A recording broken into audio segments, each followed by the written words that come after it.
Namaskar.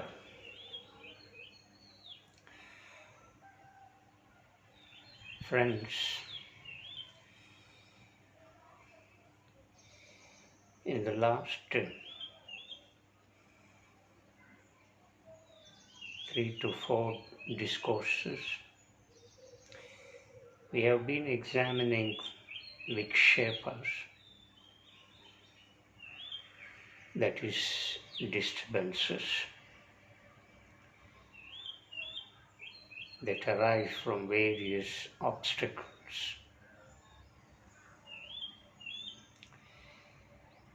These disturbances come in the way of sadhana, and therefore the sadhaka may not focus his attention on yogic life.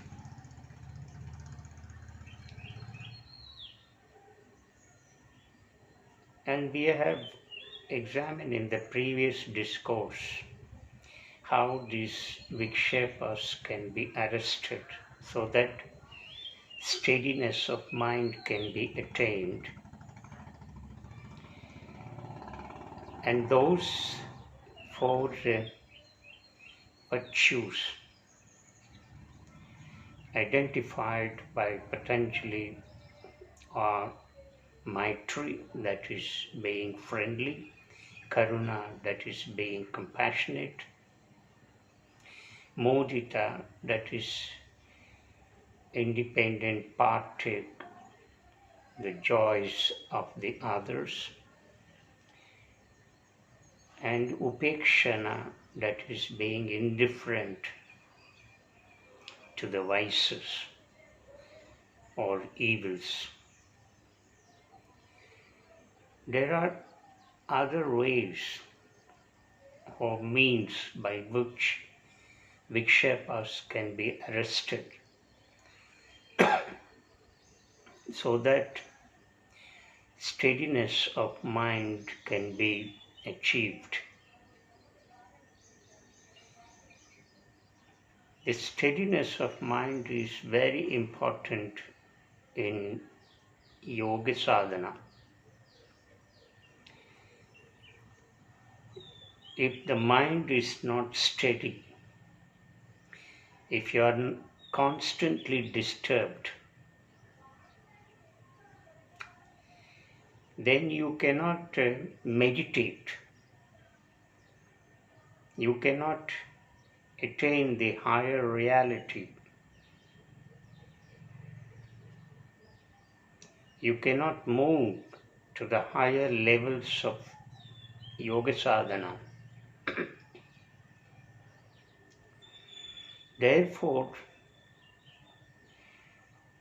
the steadiness of mind is the prime importance in yoga sadhana.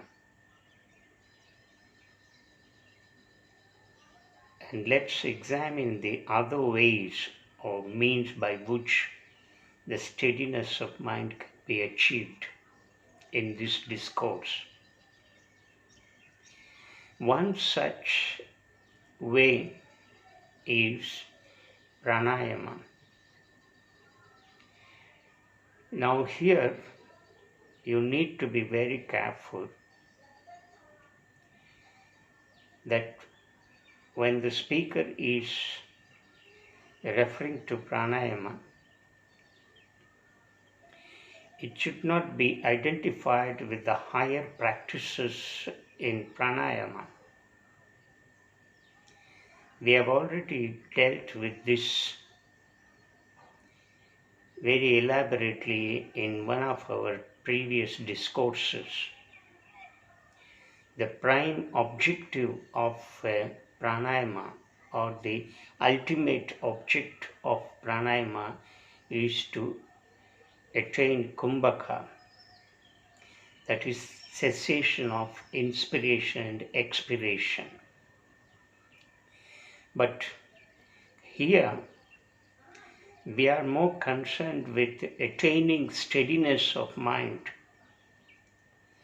Therefore, let's not bother about the higher object of pranayama, that is kumbhaka, achieving kumbhaka. But we can practice certain preliminary pranayama exercises. The main idea here is to purify the nadis. Nadis are the channels along which the pranic force, the vital flow in the pranamaya kosha. If these nadis are not purified, if these nadis are not clear, and if the currents of pranic force do not flow smoothly, then they cause lot of Vikshepas, disturbances. Therefore, cleaning the nadis is the object here, because as the speaker has already said, we are not concerned with the ultimate object of pranayama, that is attaining kumbhaka. But we are here concerned with how to achieve steadiness of mind. And the steadiness of mind is disturbed when the nadis are not purified. Therefore, some preliminary pranamaya exercises may be adopted here. And this preliminary pranamaya exercise includes nadi suddhi, that is nadi sodha pranayama. That is taking a breath through the left nostril and closing the nostril and releasing the air slowly through the right nostril. Similarly, taking the air through the right nostril and blocking it and opening the left nostril and releasing the air through it. So this can be done alternately, and if this preliminary pranamaya exercise is practiced, then the nadis, that is the channels along which the currents of pranic force flow, can be purified. And when these nadis are purified, then they do not cause any disturbance to the mind, and steadiness of mind can be achieved.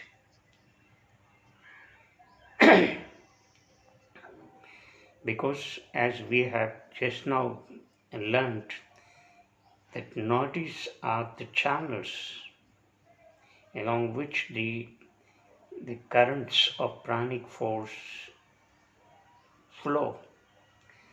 And when there is a free flow of the currents of pranic force, then the mind can become steady.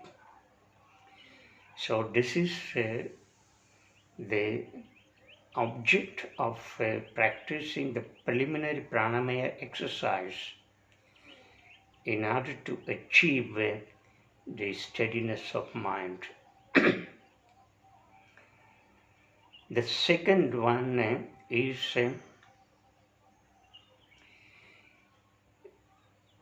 becoming or attaining the superphysical sensuous cognition. Now, the cognition at the higher level can be practiced by focusing on certain centers or flexes in our body. And we have already identified such flexes, the centers in our body.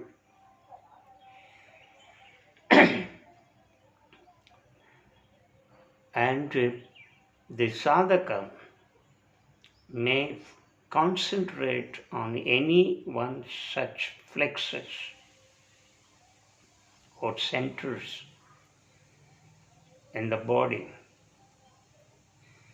Now, by concentrating on such flexus, the mind can be brought steady.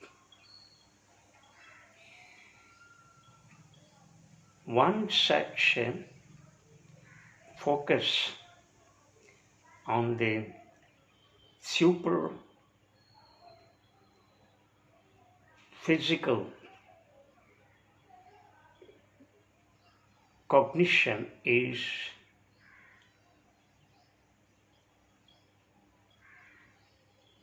listening to the sounds or focusing on one particular sound, and this is called a laya yoga. But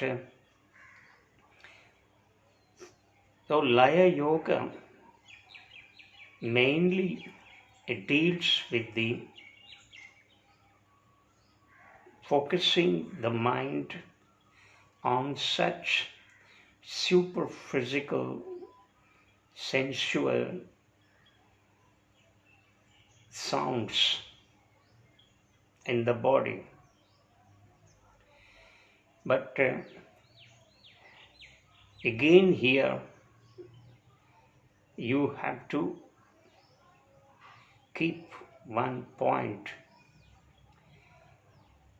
By listening to such supernatural sounds or super physical sounds in the body, you may tend to mistake them for certain forms of a higher yoga, and this is very dangerous because the sadhaka is not experienced in this form of yoga, which has acquired its independent status, and this form of yoga is laya yoga.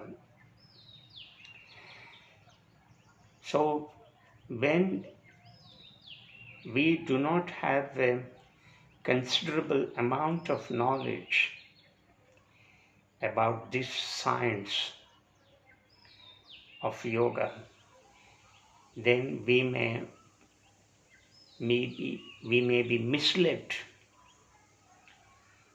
and we may think that we are in the higher state of yoga, and this is not absolutely correct. Because ultimately the laya yoga must merge with the raja yoga, and therefore not only laya yoga, all forms of yoga, all other kinds of yoga which maintain their independent status, which deal with the various aspects of yoga, which focus on one particular aspect of yoga, must finally merge with the Raja Yoga. So Raja Yoga is a classical yoga, that is the highest form of yoga, and that is what has been dealt elaborately by Patanjali in Yoga Sutras. Therefore, laya yoga, though has acquired an independent status, must merge with the Raja Yoga finally. But as we have been learning in the last 3 to 4 discourses as to how to arrest the Vikshepas, how to bring the steadiness of mind, therefore we should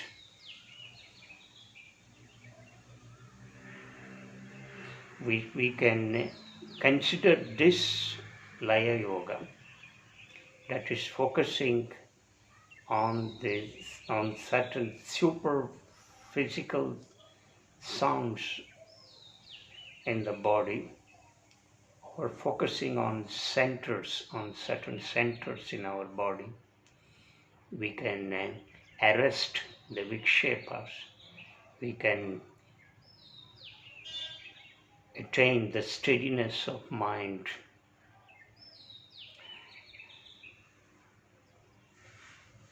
There is also another way by which the steadiness of mind can be achieved.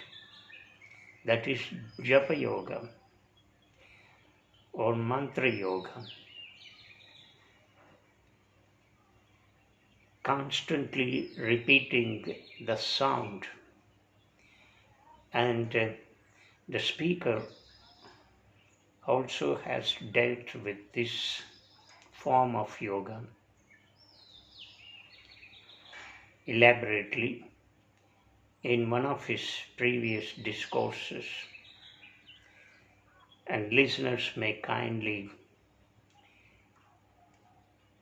refer back to the previous discourses.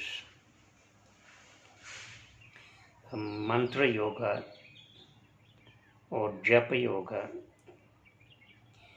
is another form by which the steadiness of mind can be achieved. When particular mantra, particular sound is constantly repeated, as for instance, the sound of Om. When this Omkara Shabda is constantly repeated,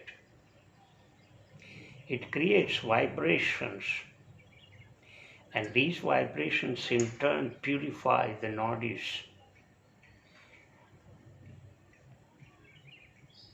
Not only the nadis, but also the cells, the trillions and trillions of cells in this organism. All the toxic elements will be flushed out, and thereby the pranic force can flow freely in the pranamaya kosha. And when this is attained, the steadiness of mind is achieved. So, Japa Yoga also is considered another means by which the steadiness of mind can be achieved. There is also another way by which the steadiness of mind can be achieved, that is by developing an indifferent attitude to Raga and Dvesha. Raga means a strong attraction to the pleasures that derive from the objects and things. Dvesha stands for repulsion, hatred, dislike, disgust. All of us have these twin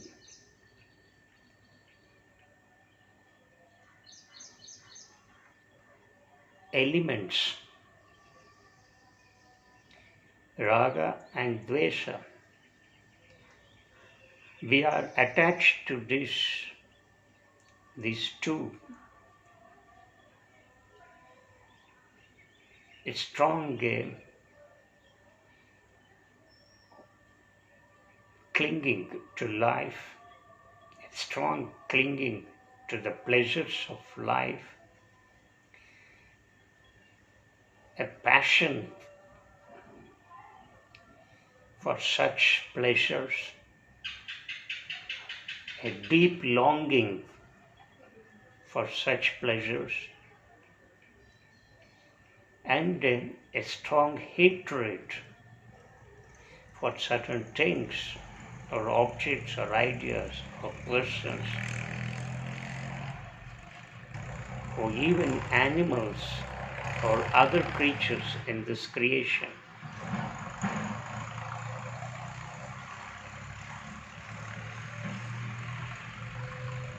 We are very much wedded to these twin elements, and therefore this Raga and Dvesha cause tremendous disturbances, Vikshepas. So steadiness of mind cannot be achieved as long as we have deep attachment to Raga and Dvesha. The speaker also dealt with these two aspects in one of his discourses. So transcending these two aspects, Raga and Dvesha, that is being indifferent, by showing the indifferent attitude to this Raga and Dvesha, not getting deeply attached to the objects and things, ideas and persons, not entertaining hatred, dislike, disgust, or developing a repulsive attitude against the world. We can bring the mind steady.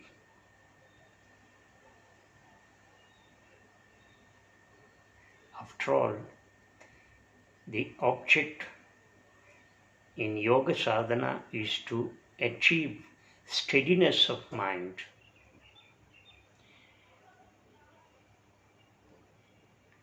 And the ultimate object of yoga, whatever the form of yoga may be, whatever the kind of yoga may be, the final goal, the ultimate object is to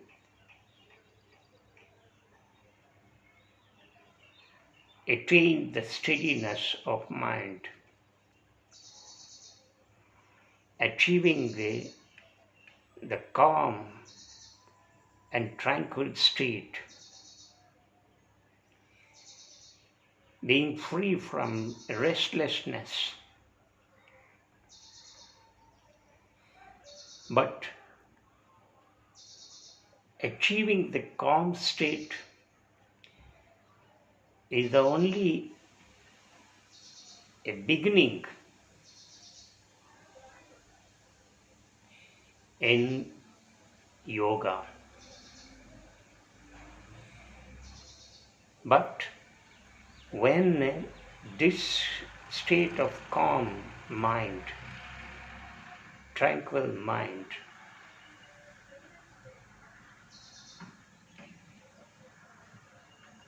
a mind that is free from anxieties, disturbances, is achieved, then the real yoga begins. That is, the higher yoga begins. But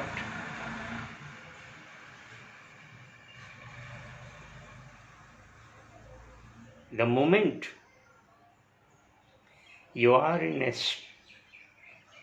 state of calm mind, a mind that is undisturbed by either pleasures or pain in life, you are already in the state of yoga.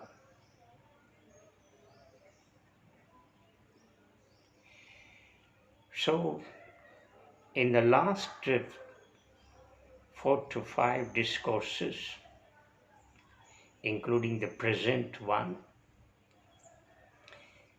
we have learned what is Vikshepa and why Vikshepa arises, the causes for Vikshepas, and how to arrest the Vikshepas, the means or the ways by which these Vikshepas can be arrested, the virtues that can be practiced, the other ways dealt with by Patanjali in the sutra number 37, 38, 39 in Samadhipada, can also be adapted, and all that has been dealt here in this sutta, in this discourse.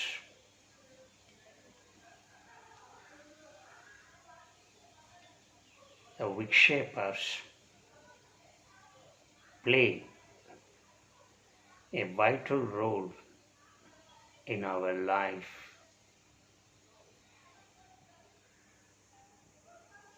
And because of the Vikshepas that arise from various sources, as in the form of obstacles, we are not able to proceed in the path of yoga.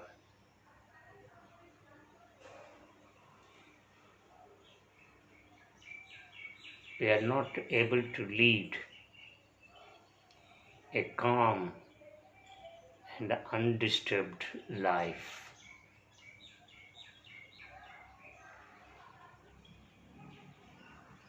Namaskar.